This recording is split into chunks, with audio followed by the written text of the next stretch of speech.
예수님의 생애는 이곳을 향해서 달려갔습니다. 십자가. 그리고 성경에 기록된 하나님의 말씀들도 이곳을 가리키고 있죠. 십자가입니다. 예수님의 최종 목적지가 바로 십자가였습니다.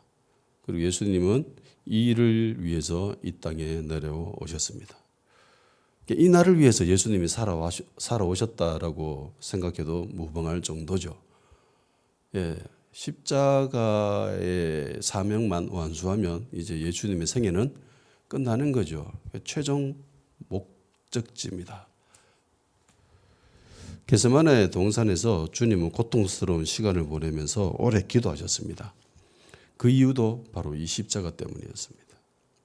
그리고 주님은 드디어 십자가에 달리셨습니다. 기독교의 상징이 십자가죠. 교회마다 십자가를 걸고 있습니다. 그래서 그리스도인들이 보는 십자가와 불신자가 보는 십자가는 근본적으로 다르죠. 생각 자체가 다릅니다. 십자가가 불신자와 신자의 이 시각 차이를 극단적으로 보여주는 그런 것이 아닐까 생각합니다. 그래서 그리스도인이라면 살아가면서 단 한 번쯤은 십자가에 대해서 진지하게 깊이 묵상해 보는 시간을 가질 겁니다. 인생에 있어서 한 번쯤은 십자가에 대해서 깊이 생각해 볼 필요성이 있고 또 그리스도인이라면 당연히 그래야 합니다. 예수님은 십자가를 지기 전에 이미 상당한 고통을 겪으셨죠. 육체가 굉장히 나약해져 가지고 한 20kg 되는 이 십자가를 도저히 들고 갈 수 없을 정도의 그런 몸이 되었습니다. 해서 로마 군사들도 얘네들 군사잖아요. 그래서 웬만하면 강제로 이렇게 해가지고 밀어붙이면 된다, 안 된다 이 정도는 알아요. 근데 이 예수라는 사람의 이 몸 상태 봐서는 도저히 저 골고다까지 못 가겠다 생각이 들어서 시골에 올라와가지고 뭐 뜰뜰하면 이래 시골에 올라왔으니까 건강하겠죠. 도시 사람보다.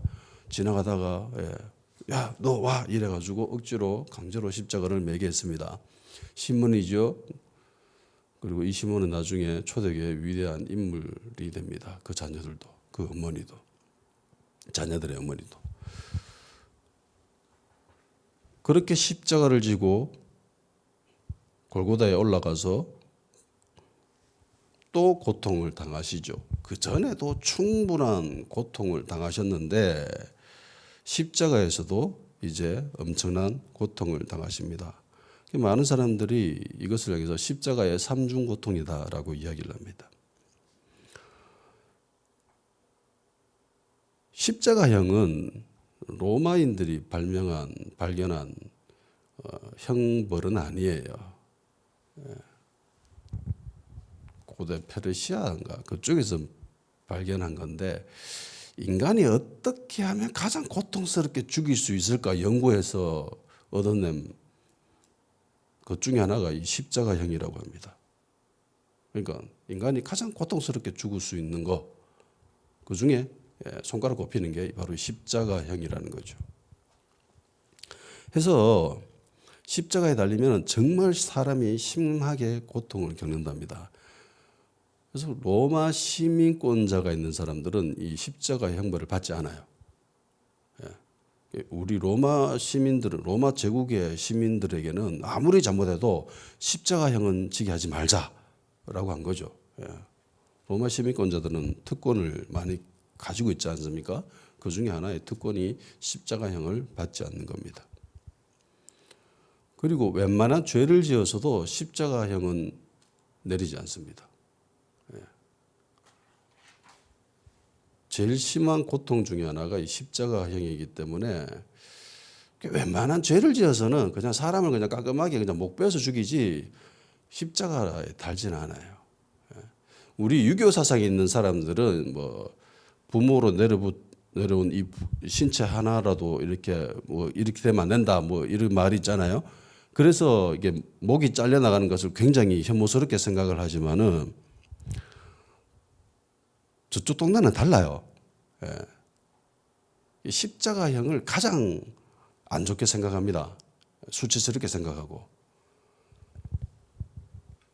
근데 이 예수님은 십자가형을 당하죠. 죄가 없잖아요. 죄가 없는데도 불구하고 가장 죄질이 나쁜 사람이 겪는 십자가형을 받게 됩니다. 해서 성경에 예수님이 센터에 있고 양쪽에 강도들이 달렸다라고 이야기하잖아요. 강도가 뭐죠? 사람의 물건을 강제로 뺏는 사람들, 폭력까지도 휘두르는 사람들, 이걸 강도라고 하잖아요. 그죠? 몰래 훔치는 건 도둑이고 대놓고 훔쳐가는 걸 강도잖아요. 강도가 그렇게 나쁜 죄일까요?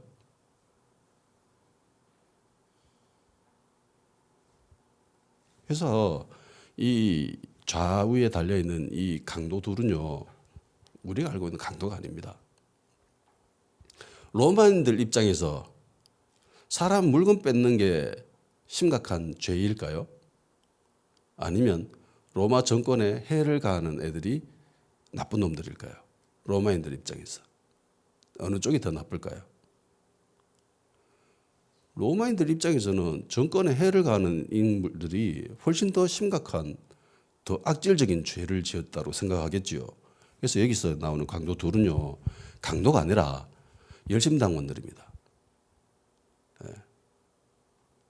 열심당원들을 향해서도 강도라고도 불렸습니다. 그런데 유대인들은 열심당원들을 우리로 치면 의적 그런 식으로 이해를 합니다. 로마의 것들을 뺏어서 유대인들에게, 가난한 사람들에게 나눠주기도 했거든요. 이 진로 열심당원들이. 그래서 로마인들 입장에서는 정말 악한 놈들이고, 그러니까 로마로부터 해방하자, 그러기 위해서는 우리가 폭력을 쓰고 힘을 써서 전쟁을 치러서라도 정권을 탈환해야 된다라고 생각하는 사람들이에요. 굉장히 급진적인 사람들이죠. 그러니까 로마 입장에서는 얘네들이 진짜 나쁜 놈들이죠. 그래서 좌우에 달린 사람들은요, 단순히 강도가 아니에요. 사람 물건 뺏는 열심당원들입니다. 열심당원들인데 굉장히 과격한, 공격적인. 그래서 십자가에 달아본 거죠. 예수님 그 가운데 한 명으로 같이 중앙에 십자가형을 당하십니다. 무죄임에도 불구하고, 죄를 짓지 않았음에도 불구하고 가장 큰 죄를 지었을 때 주어지는 형벌인 십자가형을 당하시는 거예요. 그리고 십자가형을 당할 때 로마 유대인들이 사형수가 되어서 죽어가고 있잖아요. 그럴 때 유대인들은 그 사형수들에게 자비를 베푸는 것이 미덕이라고 생각했습니다. 말씀에도 기록되어 있거든요. 그래서 사형수들이 고통에 힘겨워할 때, 그때 이렇게 막대기 끝에 이렇게 스펀지 같은 것을 다 만들어 가지고 거기에 포도주를 적셔 가지고 이렇게 떠서 먹여줘요. 그러면 줍줍 이렇게 빨면서, 그 포도주에 포도주만 있는 게 아니라 성경에 몰약을 섞었다라고 하잖아요. 그리고 다른 번역에 쓸개 탄 포도주라고 하는데, 원래 몰약은 포도주의 맛을 더 좋게 하고 향미를 진하게 하기 위해서 사용되어지는 것이 몰약입니다. 종류가 여러 가지 있어요. 그리고 사형수들에게 베푸는 이 포도주는 몰약에 어떤 몰약을 쓰냐면은 마취 성분이 강한 그런 몰약을 씁니다. 그러니까 포도주를 먹으면 마취 성분으로 인해서 고통을 조금 줄이는 거죠. 정말 극심한 고통을 당하는데 일종의 자비를 베풀면서 조금이나마 덜 아프게 그렇게 돌아가십시오라고 하는 그런 배려인 거죠. 그래서 이 배려를 한두 사람이 한 게 아니라 많은 사람들이 이렇게 포도주를 줬다라고 기록 원어를 보면 그렇게 되어 있습니다. 그런데 예수님이 이걸 거부하시죠. 안 받으십니다. 23절, 모략을 탄 포도주를 주었으나 예수께서 받지 아니하시니라. 예수님이 왜 포도주를 마시지 않으셨나? 두 가지 이유가 있습니다. 첫 번째 이유는 최후의 만찬을 하면서 다시는 내가 포도주를 먹지 않겠다라고 선언하십니다. 마지막 날 그때가 오기 전까지 내가 이거 다시는 안 마신다라고 말씀을 하세요. 두 번째 이유는 예수님이 그걸 온전히 감당하셔야 했기 때문입니다. 고통을 덜 느끼는 거, 적게 느끼는 거, 이거는 하나님이 원하신 바가 아니죠. 예수님이 지금 왜 십자가에 달렸죠? 우리 때문이잖아요. 그죠? 우리 죄 때문입니다. 그죠? 그러니까 우리의 죄를 온전히 100%다 감당하셔야 됐기 때문에 예수님은 그 고통을 줄이는 거, 그 마지 성분을 거부하셨더라는 겁니다. 주님은 십자가에서 인간이 겪을 수 있는 육체적 고통의 최대치를 겪으신 거예요. 그래서 웬만한 보통 다른 죄수들보다 굉장히 일찍 돌아가세요. 새벽 6시에 십자가에 달리거든요. 근데 3시간 만에 예수님이 새벽 3시가? 나중에 몇 시간 안 되어서 예수님이 돌아가세요. 그래서 빨리 죽어야 되는데 안 죽으니까 로마 병사들이 창을 가지고 옆구리 막 찌르잖아요. 뼈 막 부러뜨리고.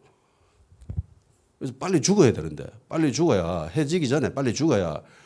그래서 뭐 장사도 치르고 뭐 장례도 치르고 뭐 이래서 뒷정리를 하는데 이게 굉장히 사람이 오랫동안 고통을 받으면서 서서히 죽거든요. 십자가형이. 그래서 하루 종일 걸려요. 그래서 빨리 죽게 하기 위해서 다리 부러뜨리고 막 옆구리 막 찌르고 뭐 이러는 거거든. 근데 예수님은 워낙 이게 신체가 극도로 안 좋았기 때문에 컨디션이 로마 병사들이 부러뜨리러 갔다 보니까 미리 이미 다 예수님은 돌아가 계셨을 정도로 신체가 굉장히 안 좋으셨습니다. 그 말은 인간이 겪을 수 있는 고통의 최대치를 감당하셨다는 거예요. 이 땅에 살아가는 모든 인간들이 겪을 수 있는 가장 극심한 고통, 육체적인 고통, 그걸 다 감당하셨다는 겁니다. 육의 고통이죠. 죄가 없으신데도 불구하고 인간의 죄 때문에 예수님은 이런 고통을 감당하셨다는 겁니다. 두 번째, 예수님이 십자가에서 당하신 고통은 정신적인 고통입니다. 십자가에 달리기 전부터 그랬죠. 이런 조짐이 있었습니다. 겟세마네 때부터 그때 제자들은 절대로 죽어도 안 떠난다고 했습니다. 예수님이 가는 길이 죽음의 길이라 할지라도 저는 예수님과 함께 가겠습니다 해놓고 배신대를 했죠. 제자들 다 도망가 버렸습니다. 그죠?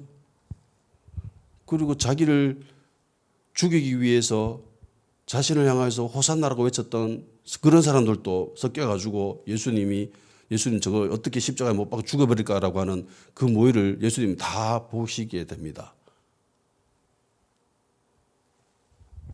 물론 예수님이 이걸 이미 다 알고 계셨죠.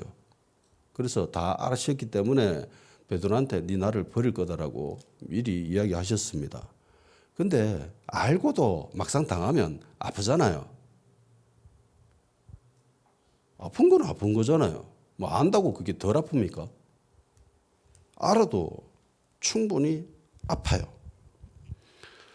물론 예수님은 인생은 아시기 때문에 사람을 의지하지는 않습니다.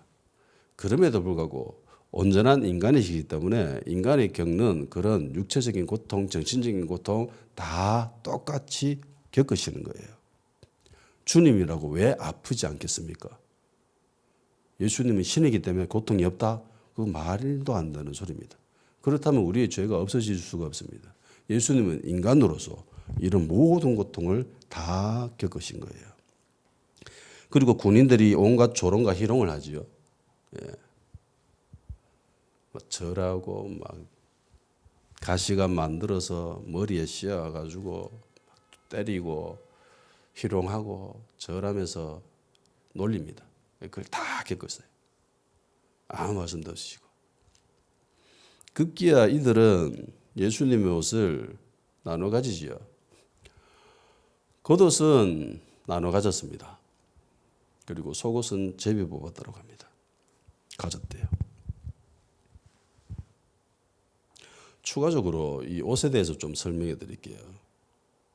속옷은 호지 않고 통으로 짠 속옷이다라고 성경에 기록되어 있습니다. 그러니까 꿰매지 않고 통으로 짠 옷이래요. 십자가 달리실 때 예수님이 입으신 옷입니다. 보통 일반적인 옷들은 그 배틀 보면 알잖아요. 세로 줄이 있고 가로 줄이 있습니다. 세로로 줄이 쭉 있고 배틀 그거 있잖아요. 이거 쭉 지나가는 거 뭐죠? 집어넣어가지고 탁 내리고 집에 가서 탁 내리고 이러면 옷감이 짜지잖아요. 그래서 옷감을 자세히 보면은 정사각형으로 이렇게 되어 있습니다. C줄과 날줄로 되어 있죠. C줄은 수직의 줄이고 날줄은 수평줄입니다. 이 두 장의 천을 실을 이렇게 해서 만들어진 게 천이잖아요. 근데 호지 않고 통으로 짠 속옷은 이렇게 짜여지는 게 아닙니다. 날줄만 가지고 짭니다. 그래서 보통 일반적인 옷감 천들은 끄트머리 딱 잘라낸다고 이게 천이 풀어지지 않지요. 근데 통으로 짠 옷은 끄트머리 매듭을 풀어버리면 어떻게 될까요? 주르르 내립니다. 예. 그리고 뜨개질도 약간 그런 방식이잖아요. 그죠? 뜨개질도 끄트머리 탁 뜯어 당기면 다 풀려버리잖아요. 예수님의 속옷이 이런 속옷입니다. 그런데 이런 속옷은 누가 입는가? 일단 이게 비쌀까요? 쌀까요? 비쌉니다. 예, 이거 굉장히 비쌉니다. 통으로 짠 속옷은. 그리고 이 비싼 옷은 제사장들이 입는 옷입니다. 해서 이걸 나눌 수가 없는 거예요. 우리가 생각하는 속옷이 아닙니다. 팬티만 이런 게 아니라 그 원피스 개념이에요. 목 이쪽부터 해서 여 밑에까지 무릎 이쪽까지 보통 여자들이 입는 그런 원피스 있잖아요. 팔 쪽 없고 그런 게 유대인들이 말하는 속옷입니다. 그러니까 이것도 값이 꽤 나가죠. 원래 겉옷은 비싸요. 그래서 나눠 가졌고 로마 병사들 입장에서는 사형 진행을 하면서 사형장 이걸 진행을 해 나가면서 얻는 부수적인 수입이에요. 겉옷을 팔아 가지고 뭐 돈 받고 뭐 이렇게 하는 거예요. 예수님의 속옷은 나눌 수가 없죠. 뜯어보면 다 풀어져 버리니까 나눌 수가 없었습니다. 그리고 유대인의 사상에서 이 옷감 짜는 기술은 하나님으로부터 비롯되었다라고 생각을 합니다. 날줄은 남성을 상징하고 C줄은 여성을 상징합니다. 두 남녀가 연합되어서 생명이 잉태되듯이 날줄과 C줄이 엮여져서 그렇게 옷감이 만들어지니까 고대인들 입장에서 이런 천 짜는 방직 기술은 약간 신비한 기술이었던 거죠. 그래서 특별한 의미를 줬습니다.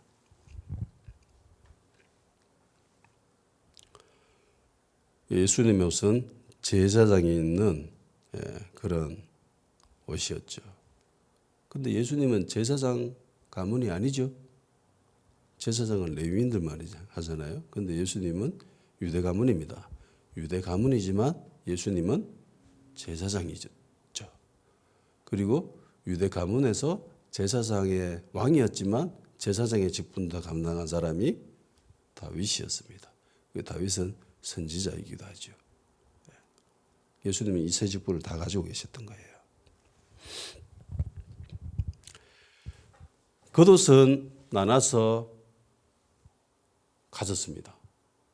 그리고 속옷은 제비 뽑아서 한 명이 가졌습니다. 그럼 예수님 뭘 입고 계셨을까요? 십자가에 달리기 전에 이미 그죠? 발가벗겨진 거예요. 발가벗겨져서 십자가에 달리신 겁니다.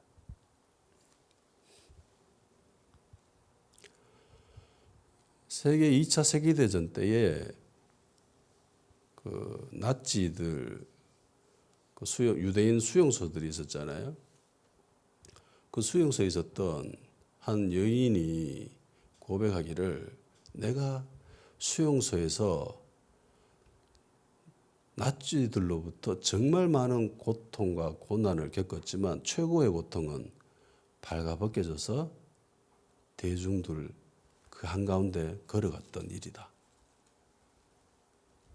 라는 말을 하더라고요. 그러니까 육체적인 고통보다 정신적인 고통이 더 강했고 그리고 그 정신적인 고통 가운데 발가벗겨져서 수치스럽게 사람들 무리들 있는 그 한가운데를 지나갔던 그 경험이 가장 고통스러웠었답니다. 이게 수치스럽죠. 부끄럽고 고통스러운 일입니다. 주님은 십자가에 발가벗겨져서 십자가에 달리셨습니다. 창조주잖아요. 피조물로부터 이런 고통을 겪으시고 이런 모욕을 당하신 거예요. 얼마나 수치스럽습니까? 그런데 이 수치를 다 받으셨습니다. 그리고 고대인들의 세계 사상에 있어서 죽음보다 더 심한 게 수치죠. 내가 이런 수치를 당할 바에야 죽어버리겠다라고 하는 것이 고대 사람들의 생각입니다. 사고방식입니다. 우리나라도 얼마 전까지만 이랬어요. 선비들, 내가 외놈들로부터 몸을 더럽힐 바에야 내가 순결을 지키고 죽겠다 이러면서 그랬던 사람들이 있었잖아요. 그죠? 그리고 중동 지방에는 아직까지 그런 일들이 비일비재하게 일어납니다. 가문의 수치를 겪을 바에야 죽여버리자. 그래서 명예살인도 빈번하게 일어나는 것이 아직까지 저 동네 이야기들입니다. 그런데 이런 수치를 예수님이 다 겪으셨던 거예요. 그리고 더 심한 고통이 있는데 이게 하나님으로부터 저주받았다라고 하는 그런 인식 사람들로부터의 자는 십자가에 달렸구나. 아, 자는 하나님으로부터 버림받았네, 저주받았네 라고 하는 인식이 있다는 겁니다. 신명기 21장 23절에 이렇게 되어 있습니다. 그 시체를 나무 위에 밤새도록 두지 말고 그날에 장사하여 내 하나님 여호와께서 내게 기업으로 주시는 땅을 더럽히지 말라. 나무에 달린 자는 하나님께 저주를 받았습니다. 나무에 달린 자는 하나님께 저주받았다는 거예요. 다윗의 아들이 압살롬이 왕위를 차지하죠. 그죠? 압살롬이 인물이 참 좋았답니다. 어마어마하게 좋았답니다. 그리고 그쪽 세계에서 미남으로 여기는 조건 중에 하나가 머리숱이 굉장히 풍성하고 굵은 거예요. 그런데 압살롬이 이랬다는 겁니다. 머리숱이 굉장히 많고 이랬습니다. 그런데 압살롬이 나중에 어떻게 되죠? 그 풍성한 머리 때문에 나무에 걸려가지고 죽죠. 말 타고 가다가. 다른 사람들이 볼 때 압살롬은 어떤 존재? 하나님께로부터 저주받았구나. 아, 인물 좋았었는데 알고 보니 하나님께 저주받았네? 그런 뜻인 거죠. 그런데 예수님이 하나님으로부터 저주받았다라는 인식을 사람들이 가지게 된 거예요. 이게 얼마나 심각했냐면요. 예수님 사후에 유대인들은 이름이 거기서 거기입니다. 뻔해요. 얘네들이 이방인들의 이름을 쓰겠습니까? 아니죠. 그러니까 대부분 이름이 어떤 이름이냐면은 성경에 적혀 있는 이름들이에요. 성경에 자기 가문 조상들의 이름, 그런 이름들을 쓰는 거예요. 원래 여수아라는 이름은 흔합니다. 원래 예수라는 이름 자체가 여수아라는 말이거든요. 이 이름은 흔한 이름이었습니다. 그런데 예수님 사후에 부모들이 아이에게 예수라는 이름을 안 지어줬습니다. 우리나라 사람이 자기 자식을 이름을 김일성이라고 지어주는 사람 봤습니까? 없지요. 왜요? 천하의 나쁜 놈이니까. 이름 안 지어줘요. 독일 사람들이 자기 자녀의 이름을 히틀러라고 지어주겠습니까? 안 지어줘요. 지어주면 그 약간 미친 사람인 거죠. 정신이 나갔거나 히틀러를 추종하는 똑같이 유대인들은 자녀들에게 예수라는 이름을 안 지어줬습니다. 그래서 그 위에 발견된 묘지 이름을 찾아보면은 예수라는 이름이 사라집니다. 몇백 년 동안. 왜? 저주받았거든요. 그 인식이 얼마나 강했으면. 그리고 유대인들은 예수님을 희롱하고 모욕합니다. 십자가에 달려가지고 고통당하는데 놀려요. 자기 머리 막 아하 성전을 헐고 사흘에 짓는 자여 이러면서 십자가에 내려와서 너를 구원해봐라 이러면서 내려오면 내가 믿어줄게 막 놀립니다. 재미로 사람 죽어가는데 재미로 놀리고 있어요. 얼마 전에 인터넷 보는데 진짜 골 때리는 애들이 있더라고요. 재미로 사람을 죽이는 모습이 CCTV에 촬영이 됐습니다. 미국에서 일어난 일입니다. 한 할아버지가 백인 할아버지가 지나가는데 애들이 우르르 오더니만 그 도로 그 공사할 때 세워놓는 삼각 꽃갈 그거 있잖아요. 그걸 두고 막 내리치는 거예요. 뒤에 따라오면서 재밌다고 깔깔깔깔 웃고 휴대폰으로 촬영하고 결국 그 노인분 돌아가셨습니다. 근데 이런 거는 고짓을 한 애들이 다 흑인들이에요. 그러니까 미국 애들이 흑인들을 향해서 그렇게 이야기하고 하는 것도 어느 정도 이해는 돼요. 예. 그렇다고 모든 흑인들이 다 그런 건 아니지만 어느 정도 이해는 됩니다. 왜 그렇게 하는지. 그렇게 하면 안 되잖아요. 인간으로서 그렇게 하면 안 되는 거예요. 인간에게 포기한 거죠. 사람을 재미로 죽이고 사람 죽고 가는데 재미로 놀리고 이래서는 안 되는 거예요. 그러니까 예수님의 고통을 조금이나마 줄어들게끔 해용에다 그 포도주를 찍어가지고 내미는 사람들이 있는 반면에 어떤 사람들은 죽어가는데 재미로 그 앞에서 막 놀리고 이런 사람도 있었다는 겁니다. 절대적으로 그리스도인들은 안 되는 것을 기대하는 사람이 되어서는 안 됩니다. 지난주에도 말씀해 드렸다시피 그리스도인들은 늘 선한 것을 추구해야 되고요. 늘 빛을 추구해야 됩니다. 늘 사람을 따뜻하게 바라봐야 되고요. 좋게 바라봐야 됩니다. 저만은 결국은 나쁜 놈일 거야. 이런 생각 자체가 마귀적인 생각이라는 거예요. 아멘? 아멘입니다. 아멘. 늘 좋은 쪽으로 바라봐야 돼요. 그게 예수 믿는 사람들이 가져야 될 방향성입니다. 빛의 자녀들이잖아요. 어둠의 길로 갈 수 있다라고요? 없더라고요. 어둠의 길을 지나갈 수가 없다는 겁니다. 어둠의 길을 지나갔으면 회개하고 다시 빛의 길로 돌아와야 된다는 거예요. 늘 선하게, 좋게, 잘되게 그렇게 인식하고 바라봐야 됩니다. 그게 믿음의 사람이죠. 그런데 재미로 이 사람이 이러면 안 되는 거예요. 창조주가 피조물로부터 죽임을 당합니다.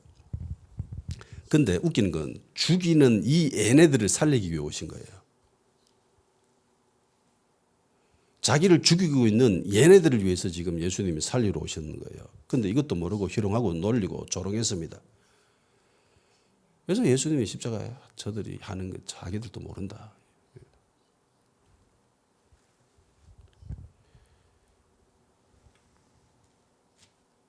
십자가에 내려오면 내가 그거 보고 믿어줄게 라고 이야기했습니다. 신자가 늘어날 수 있는 절호의 기회 이러면서 그래 내가 보여주지. 십자가에 딱 내려와가지고 봤지? 이제 날 믿으렴. 그래 믿게 하고 다시 십자가에 탁 달리셔가지고 돌아가시면 될 법도 한데 그렇게 하지 않으셨습니다. 어떤 대꾸도 하지 않으셨어요. 유대인의 왕으로 오셨지만은 유대인한테 정작 버림을 당했습니다.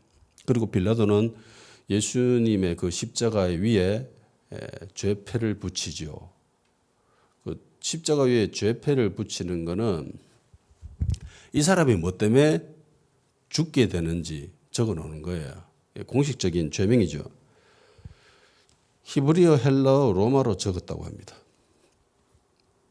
3개 언어로 이렇게 적어놨어요. 왜 3개 언어로 적어놨나? 모르는 사람이 없게끔. 저 사람이 왜 뭐 때문에 죽었는지 모든 사람들이 알아서 경각심을 가지게끔 하는 것이 원래의 취지죠. 그래서 모든 사람들이 다 알아볼 수 있게끔 유대인의 왕 예수라고 적었습니다. 요한복음에 보면은 재미난 표현들이 있습니다. 요한복음 19장 19절에서 22절까지 제가 읽어드릴게요. 빌라도가 패를 써서 십자가 위에 붙이니 나사렛 예수 유대인의 왕이라 기록되었더라. 예수께서 못 박힌 곳이 성에서 가까운 거로 많은 유대인이 이 패를 읽는데 히브리어, 로마와 헬라말로 기록되었더라. 유대인의 대제사장들이 빌라도에게 이르되 유대인의 왕이라 쓰지 말고 자칭 유대인의 왕이라 쓰라 하니 빌라도가 대답하되 내가 쓸 것을 썼다 하니라. 유대인 왕이라고 빌라도가 딱 써놔 놓으니까 모든 사람들이 그걸 보고 유대인은 왕으로 죽는 거구나라고 인식을 하고 있었습니다. 그걸 보고 대제사장들이 기분이 굉장히 안 좋았겠지요. 그래서 가서 빌라도한테 요청합니다. 그래 쓰지 말고 자칭 지 스스로 유대인 왕이라 해라.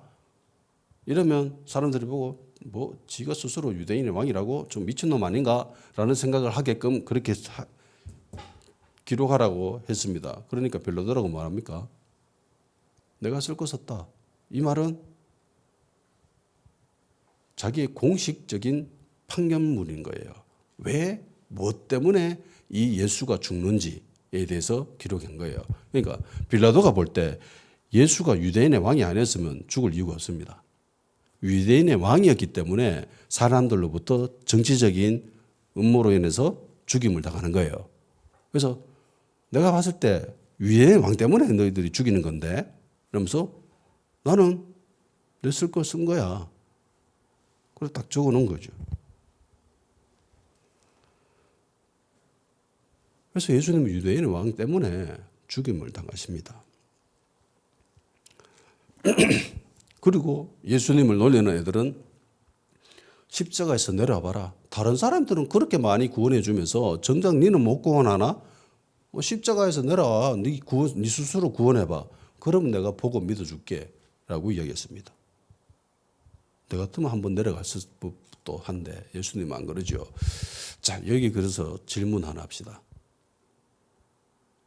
십자가에서 내려왔으면 사람들이 믿었을까요? 본다면 그 십자가에서 내려오는 거 내한테 보여주면 믿을게 라고 이야기했습니다. 이런 말은 전도할 때도 많이 듣는 말이거든요. 네 하나님 봤나? 너 천국 봤나? 네 지옥 봤나? 보여주면 믿을게. 나 이런 말 많이 들어봤거든요. 그런데 보여준다고 믿을까요? 안 믿습니다. 믿음에 조건이 붙는다면 그건 믿지 않겠다라는 말이죠. 잘 생각해 보세요. 이건 그냥 신학적 생각하지 말고 그냥 이성적이고 합리적인 생각만 해봐도 이건 반드시 대부분에 알 수 있는 거예요. 믿음이라고 하는 것은 모든 진리가 모든 사실들이 드러났을 때 그때 믿는 게 믿음입니까? 아니죠. 그건 믿을 필요가 없죠. 야, 이건 종이야. 내가 종이라는 거 다 증명해주고 이걸 종이라고 믿으면 이걸 굳이 믿을 필요가 어디 있나요?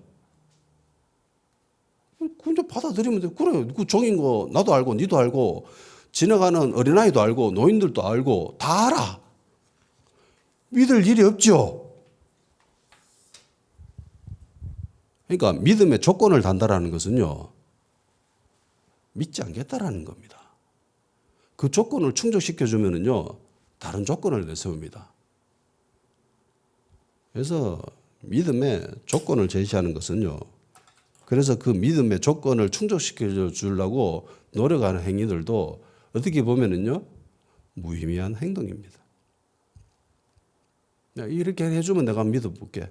뭐 이렇게 하면 믿어볼게. 그렇게 해주잖아요. 그 사람들이 믿을까요? 아니요. 그렇게 맞춰주다가 오히려 지가 안 믿고 교회 떠나가 빠이빠이 사요나라 이래가지고 막 어불려가지고 그래 같이 놀자 이러면서 그러대요. 그거 충족시켜 준다고 절대로 안 믿습니다. 예. 복음 제시하고 믿음을 내밀어 보고 안 믿겠다 그러면 끝인 거예요. 계속 여지를 주면서 뭐 요거 해주면 해줄 것처럼 그렇게 살살살살 절대로 그러지 마십시오. 맞춰주지 마십시오. 결국은 내가 그나마 가지고 있던 믿음까지 다 깎아먹습니다.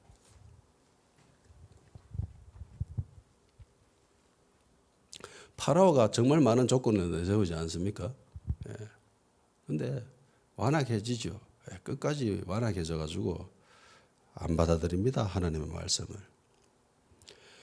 예수님이 십자가에 달리셔서 받은 이런 정신적인 고통, 굉장히 극심한 정신적인 고통, 수치, 모욕, 희롱 이런 거 한마디 반박도 하지 않고 대꾸하지 않고 대응하지 않고 고스란히 다 받습니다.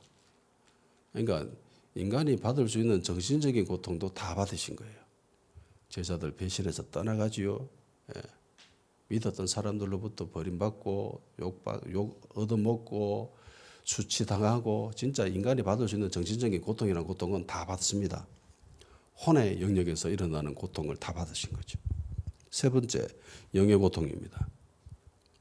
영의 고통은 하나님과 단절이죠. 하나님께로부터 버림받으신 거예요. 실제로. 해서 34절에 예수님이 이렇게 말씀하시죠. 엘리 엘리 라마 사박다니 나의 하나님 나의 하나님 어찌하여 나를 버리셨나이까. 실제로 하나님은 예수님을 버리셨습니다.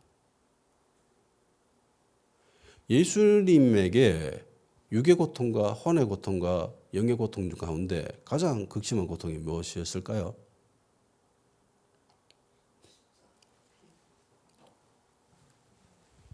육의 고통이었을까요? 혼의 고통이었을까요? 당연히 영의 고통입니다.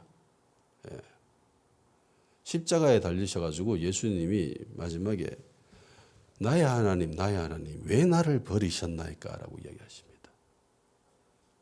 아픈 게 가장 고통이었으면 아파 죽겠다 라고 이야기하겠죠. 보통 사람이면은 18 아파 죽겠네 그렇게 이야기했을 수도 있습니다. 그런데 예수님은 나의 하나님 왜 나를 버리셨나이까 라고 말씀하셨어요. 이게 가장 심한 아픔이었기 때문에. 자, 근데 한번 생각해 봅시다. 보통 사람들은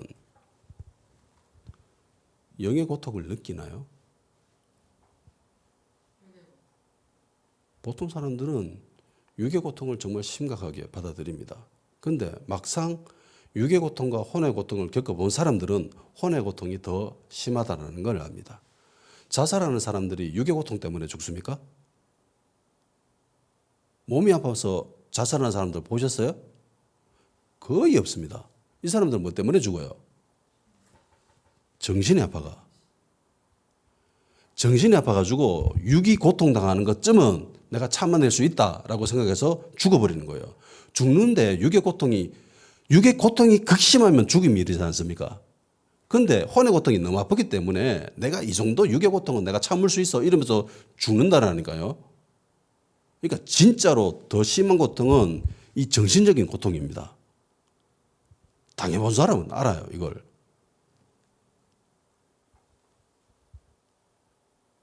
육의 고통은 잠깐이, 근데 살아서 계속 정신적인 고통을 당하는 거는 이건 살아있는 게 지옥이다라는 그런 소리가 육의 고통 때문에 일어나는 게 아니라 대부분 이런 정신적인 고통 때문에 일어나는 거예요. 그래서 육의 고통, 정신적인 고통, 영의 고통 가운데 가장 심각한 것은 영입니다. 그 다음에 정신적. 그러니까 영, 혼, 육. 근데 보통 사람들은 이 영의 고통을 잘 못 느껴요. 그러니까 저래 하나님 떠나가지고 막 7날래 8날래 돌아다니면서 그래 사는 거죠. 될 대로 되라. 재미난 세상이다. 노사 젊어서 노사 이러면서 막 놀면서 돌아다니는 거죠. 근데 진짜 인간이 영이 활발하게 민감하게 반응한 상태에서 온전히 영의 고통을 다 느낄 수 있다. 이러면 이 땅에 예수님 떠나가서 저로 돌아다니는 인간들 없을 거예요. 다 하나님께 나 하나님 떠나서 아파 죽겠다. 이러면서 다 몰려드는 거죠. 하나님 떠나보니까 너무 아파 죽겠거든. 와 하나님 떠나서 도저히 못 살겠습니다. 이러면서 올 건데 영이 이미 아담 때부터 죽어 있는 상태이기 때문에 못 느껴요.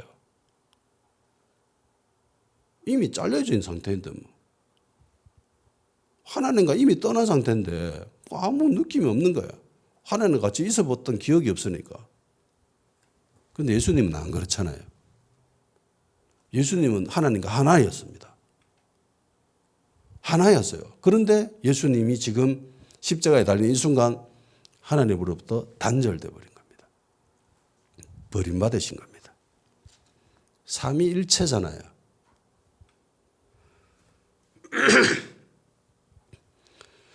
요한복음 17장 22절 23절 내게 주신 영광을 내가 그들에게 주었사오니 이는 우리가 하나 된 것 같이 그들도 하나가 되게 하려 함이니이다. 곧 내가 그들 안에 있고 아버지께서 내 안에 계시어 그들로 온전함을 이루어 하나가 되게 하려 함은 아버지께서 나를 보내신 것과 또 나를 사랑하신 것 같이 그들도 사랑하신 것을 세상으로 알게 하려 함이로소이다.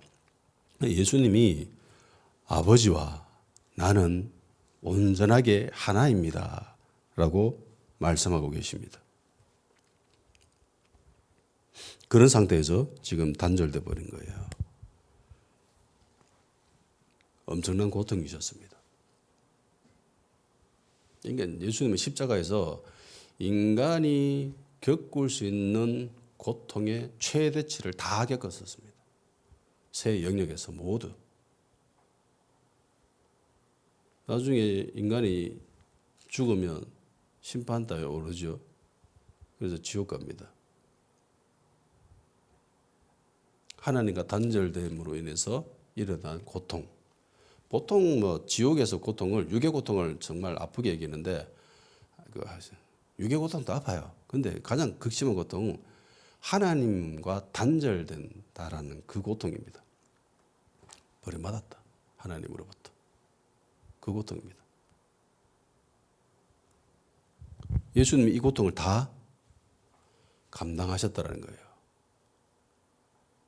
이 말의 다른 의미가 뭔지 아십니까?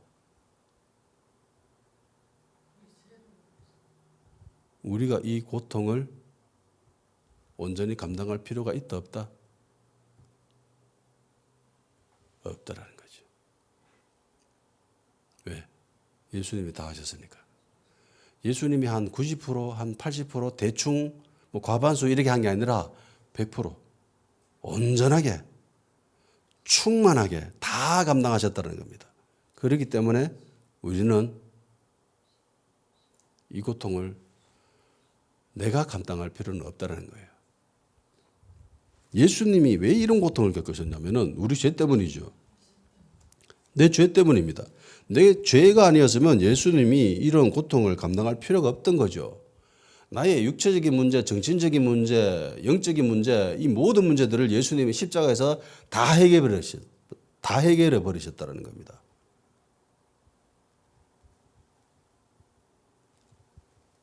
그러므로 우리의 안식처가 어디에 있겠어요? 십자가에 있습니다. 십자가에. 십자가 그늘 아래 나 길이 살겠네. 거기에 나의 평안이 있고요. 쉼이 있고요. 안식처가 있습니다. 힘들 때, 내 정말 힘들다. 살아가면서 너무 힘들다라고 생각할 때 십자가를 한번 묵상해 보십시오. 그리고 실제로 이미지 트레이닝을 해 보십시오. 상상하면서 만들어 보는 겁니다. 내가 겪는 이 고통, 주님이 십자가에 달리셨을 때 이거 다 겪으셨어. 그렇기 때문에 내가 십자가에 달리려고 노력하지 마세요. 이거는 잘 모르는 그리스도인들이 쉽사리 저지르는 함정인데, 오류인데 내가 십자가에 달리려고 할 필요가 없습니다. 내가 십자가에 달린다고 내가 그 문제를 온전히 해결할 수 있어요? 많은 사람이 착각하는데 내가 십자가에 달린다고 내가 예수님처럼 할 수 있어요? 못합니다. 1분도 못해요. 못 가지고 요 손바닥에 못짓만 박혀도 이미 달리기 전에 이미 난리 납니다. 우와! 아프다 이러면서. 근데 어떻게 지가 감히 십자가에 다 박히가 팔 달리 다 박혀가지고 그 달린다고 그렇게 생각할 수가 있어요? 못해요, 인간이. 못하기 때문에 예수님 대신하신 거예요.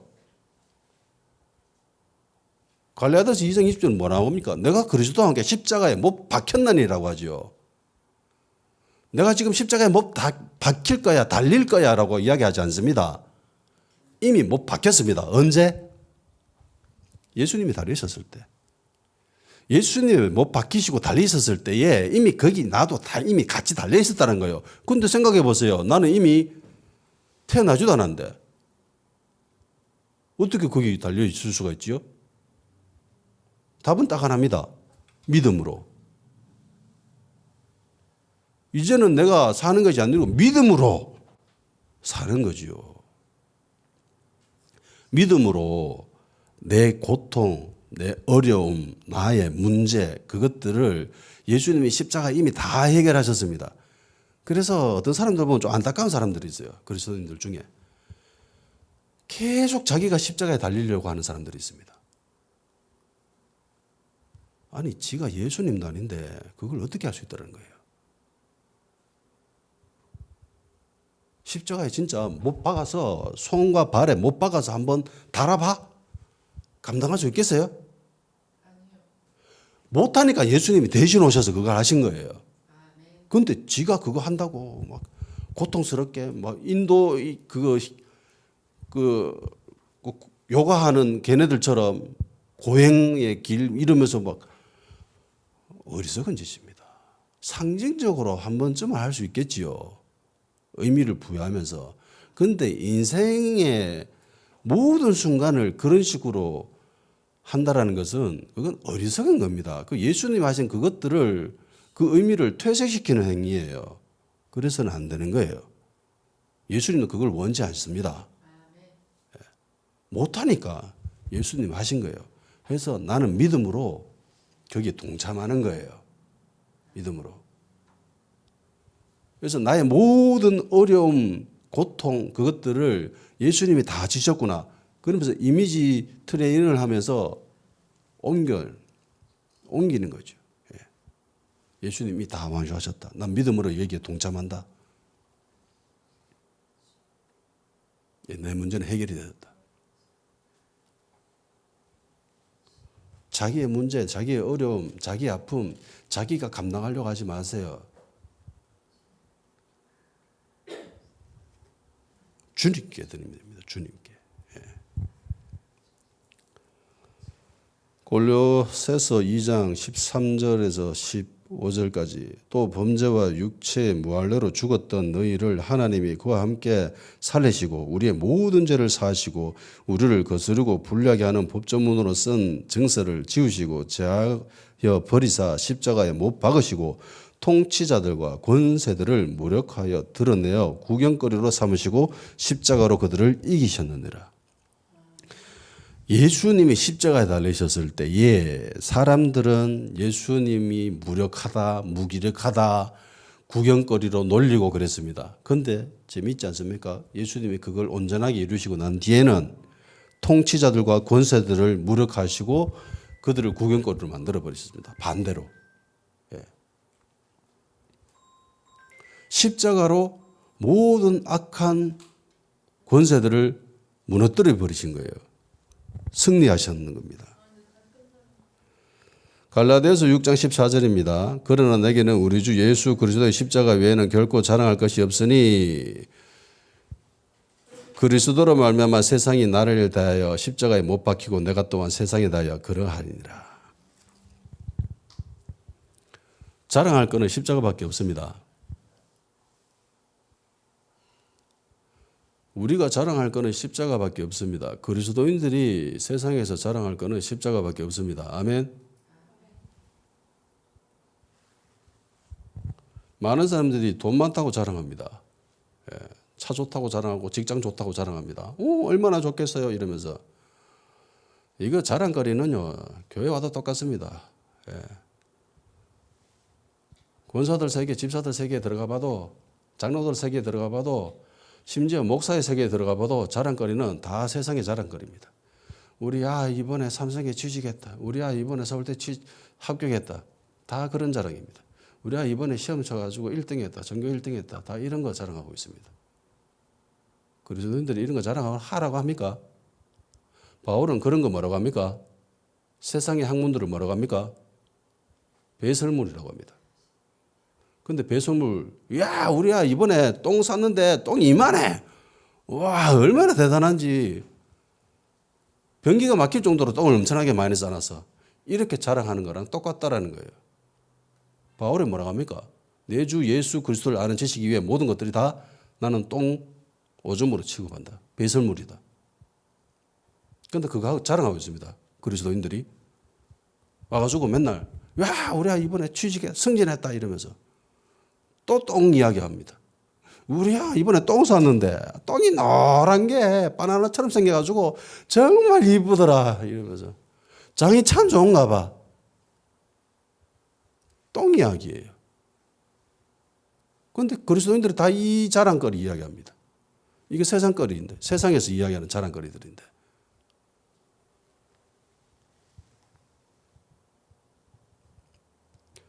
고린도전서 1장 18절 십자가의 도가 멸망하는 자들에게 미련한 것이요 구원을 받는 우리에게는 하나님의 능력이라. 아멘. 아멘. 십자가가 멸망하는 자들에게는 어리석은 겁니다. 십자가를 자랑하지 않는다? 능력이 없는 거죠. 하나님의 능력이 없다라는 소리입니다. 그 사람에게. 계속 똥 자랑하고 있다? 하나님의 능력이 없다라는 거예요. 십자가가 우리의 최고의 능력입니다. 아멘. 우리의 자랑거리는 십자가에 되어야 됩니다. 예수님이 그 십자가에 달리셔가지고 모든 인간이 겪을 수 있는 최고의 고통, 최대치를 다 겪으셨습니다. 왜요? 뭐 때문에? 내 죄 때문에. 내가 그걸 보고 하나님께 어떤 마음을 가져야 되겠습니까? 감사해야죠. 감사해야죠. 예수님 달린 것으로는 좀 부족한 것 같은데 내가 달려가지고 좀 더 이뤄볼게요 라고 하는 말도 안 되는 생각을 가진 그리스도인들이 간혹 있습니다. 이렇게 해서는 안 돼요. 예수님밖에 못하는 거예요. 그거는. 해서 십자가만 자랑할 수 있는 거죠. 그거 다 해결하셨으니까.